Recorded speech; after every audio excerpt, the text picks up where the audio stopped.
பள்ளம் நோக்கி பாய்ந்து வரும் வெள்ளமென அருள் படைத்த பள்ளலே நீ நினைத்தால் போதுமே, இன்பம் வந்து என்னை சேர்ந்து கொள்ள தேடுமே.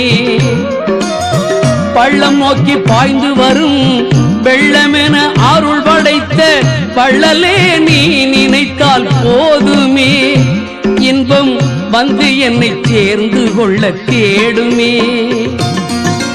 உள்ளத்திலே நீ இருக்க, உன்னை நம்பி நான் இருக்க, வெள்ளிமலையான் மகனே வேலையா, என் வாழ்வு வளம் காண கடைக்கண் பாரையா, கடைக்கண் பாரையா.